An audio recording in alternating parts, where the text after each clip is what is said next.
Assalamualaikum warahmatullahi wabarakatuh. Kami dari kelompok 11 ingin memaparkan materi hasil dari artikel kami yang berjudul Implikasi Kebijakan Dana BOS tahun 2020 yang beranggotakan saya sendiri, Muhammad Fauzan. Saya Afifah Yasmin. Saya Jenggendra Suara. Berikut adalah hasil paparan materi kami. Berikut adalah latar belakang. Pendidikan adalah usaha pembelajaran berupa pengetahuan, keterampilan, dan pelatihan. Pendidikan tidak bisa kita pisahkan dalam kehidupan karena merupakan salah satu penentu kemajuan suatu bangsa. Oleh karena itu, pemerintah perlu melakukan pendanaan pendidikan yang bertujuan untuk memberikan layanan pendidikan yang sesuai dengan peraturan pemerintah yang berlaku. Pemerintah selalu mengupayakan pemerataan pendidikan termasuk dalam bentuk keuangan yang salah satunya adalah program bantuan operasional sekolah. Berbicara tentang kebijakan, maka tidak lepas dari 3 hal yakni formulasi, implementasi, dan evaluasi. Maka penulis membatasi permasalahan ini dengan 3 pembahasan, yakni formulasi kebijakan dana BOS, implementasi dana BOS tahun 2020, dan evaluasi program dana BOS tahun 2020. Dana BOS. Dana BOS atau akronim dari Bantuan Operasional Sekolah adalah salah satu program pemerintah yang dibuat untuk meningkatkan mutu pendidikan dan menciptakan pembelajaran yang optimal di Indonesia dengan memberikan bantuan berupa dana untuk meringankan beban sekolah dalam hal biaya operasional sekolah dan pengeluaran biaya lainnya. Di bawah ini merupakan hal-hal yang tertera pada Permendikbud nomor 8 tahun 2020. Adapun tujuan dana BOS, yang pertama membantu biaya operasional sekolah dan meningkatkan aksesibilitas dan mutu pembelajaran bagi peserta didik.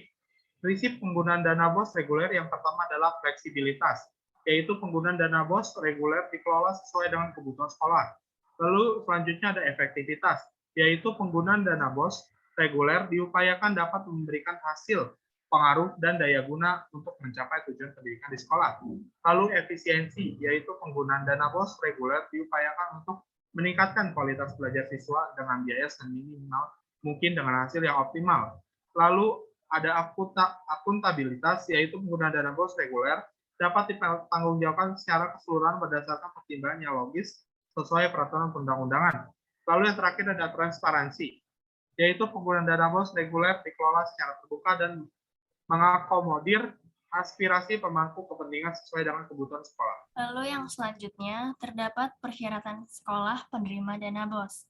Yang pertama itu adalah mengisi dan melakukan pemutakhiran dapodik, sesuai dengan kondisi real di sekolah sampai dengan batas waktu yang ditetapkan setiap tahun.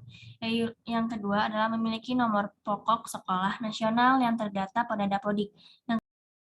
Lalu yang ketiga adalah memiliki izin operasional yang berlaku bagi sekolah yang diselenggarakan oleh masyarakat yang terdata pada dapodik. Lalu yang keempat, memiliki jumlah peserta didik paling sedikit 60, peserta didik selama 3 tahun memiliki NISN pada dapodik. Lalu yang terakhir adalah bukan satuan pendidikan kerjasama. Adapun besaran dana BOS, yang pertama Rp900.000 per 1 orang peserta didik SD setiap 1 tahun. Yang kedua Rp1.100.000 per 1 orang peserta didik SMP setiap setahun. Lalu Rp1.500.000 per 1 orang peserta didik SMA setiap 1 tahun, Rp1.600.000 per 1 peserta didik SMK setiap 1 tahun, dan Rp2.000.000 per 1 orang peserta didik SDLB, SMPLB, SMALB, dan SLB setiap 1 tahun.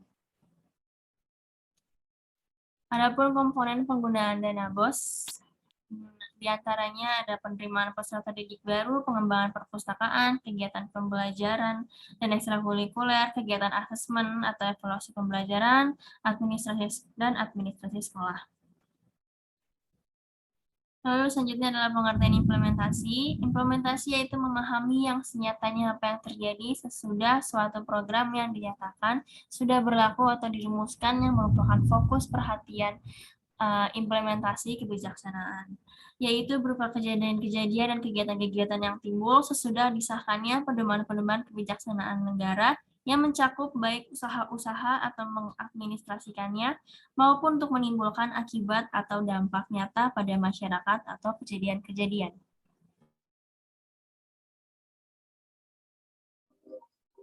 Lalu selanjutnya pengertian evaluasi. Evaluasi adalah proses menentukan nilai untuk suatu hal atau objek yang berdasarkan pada acuan-acuan tertentu untuk menentukan tujuan tertentu. Di dalam perusahaan, evaluasi dapat diartikan sebagai proses pengukuran akan efektivitas strategis yang digunakan dalam upaya mencapai tujuan perusahaan. Evaluasi ini perlu diadakan dengan tujuan untuk menghindari kesalahan perhitungan pembiayaan, memilih strategi terbaik dari berbagai alternatif strategi yang ada, meningkatkan efisiensi iklan secara general, dan melihat apakah tujuan sudah tercapai. Next. Kaitan perencanaan pendidikan dengan dana BOS. Dalam bidang pendidikan, perencanaan merupakan salah satu faktor kunci terhadap efektivitas pelaksanaan kegiatan-kegiatan pendidikan. Namun faktanya perencanaan pendidikan di Indonesia masih banyak dijadikan sebagai unsur pelengkap atau penjabaran dari kebijakan pimpinan. Selain seringkali terjadi tujuan yang ditetapkan tidak bisa tercapai secara optimal, oleh sebab itu, penganggaran sangatlah penting bagi organisasi non-profit dalam mengaktualisasikan perencanaan, karena tidak saja berkenaan dengan masalah penerimaan, penyimpanan, penggunaan, dan pertanggungjawabannya. Next. Lalu adapun analisa pembahasan. Dana BOS merupakan salah satu program pemerintah yang berhasil dalam membantu jalannya proses pendidikan yang ada di Indonesia. Hal tersebut menjadikan sekolah-sekolah terbantu dalam meringankan beban sekolah dan biaya operasional yang ada. Dalam sejumlah satuan pendidikan, BOS juga telah meningkatkan mutu pendidikan di sekolah. Permasalahan formulasi penyaluran dana BOS merupakan salah satu masalah yang kompleks karena adanya perbedaan karakteristik antar daerah, seperti perbedaan populasi antara daerah satu dengan daerah lainnya. Selain itu, perbedaan geografis merupakan salah satu faktor penyebab adanya perbedaan pembiayaan untuk membangun fasilitas pendidikan. Selanjutnya, ada permasalahan yang muncul akibat kebijakan baru tersebut, yang menyatakan honor guru honorer mendapatkan 50% dari seluruh alokasi dana BOS yang didapatkan oleh pihak sekolah. Lalu yang selanjutnya ada penelitian relevan yang kami gunakan untuk artikel kami.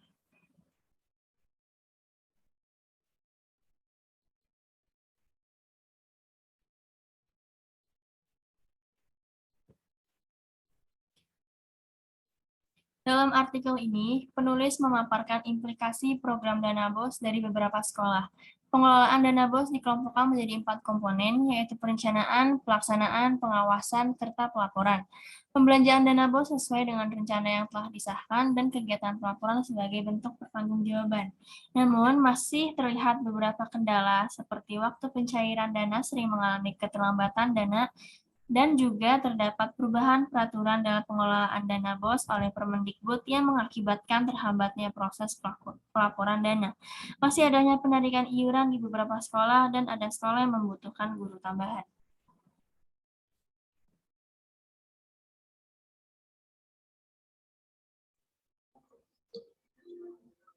Evaluasi menunjukkan bahwa pemanfaatan dana bantuan operasional sekolah atau BOS selama tahun 2020 di beberapa sekolah berjalan secara efektif serta pemanfaatan dana BOS yang dievaluasi dalam pengelolaan kaitannya terhadap pembelajaran.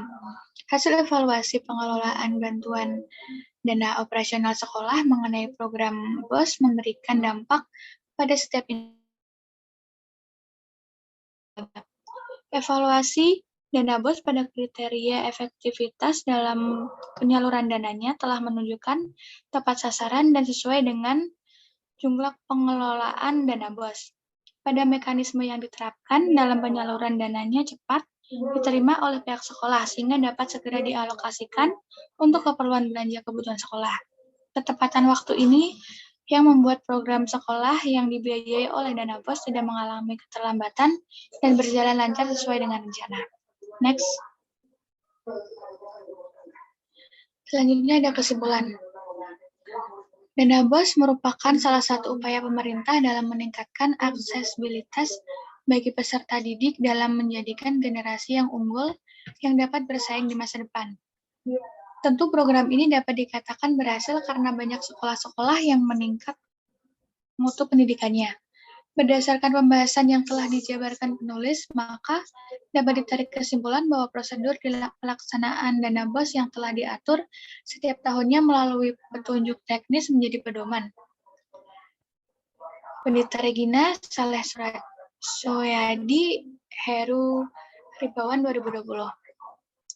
Implementasi Peraturan Menteri Nomor 8 Tahun 2020 yang sekarang diganti dengan Peraturan Menteri Nomor 6 Tahun 2021 sudah terimplementasi dengan baik. Namun memang ada sekolah yang memang sangat membutuhkan guru tambahan.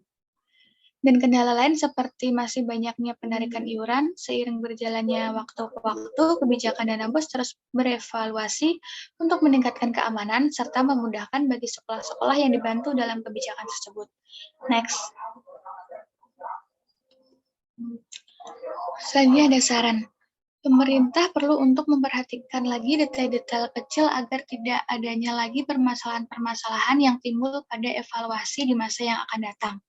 Selain itu, pemerintah harus meningkatkan program ini agar kebijakan ini dapat berjalan dengan optimal dalam membantu meningkatkan mutu pendidikan di Indonesia. Dalam implementasi, tim manajemen BOS kota atau kabupaten dari Dinas Pendidikan diharapkan untuk lebih meningkatkan sosialisasi terhadap penggunaan dana BOS tersebut, agar tim manajemen BOS sekolah dapat lebih memahami penggunaan dana BOS yang sesuai ketentuan yang berlaku, agar kendala-kendala yang masih ada bisa teratasi. Next. Adapun beberapa hasil referensi yang kami dapatkan dalam menyelesaikan artikel kami pada kali ini.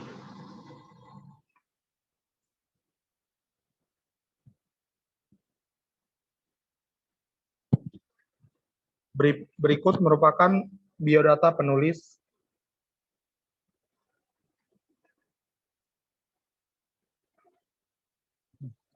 Sekian pemaparan materi kami pada kali ini. Kurang lebihnya mohon maaf. Wassalamualaikum warahmatullahi wabarakatuh.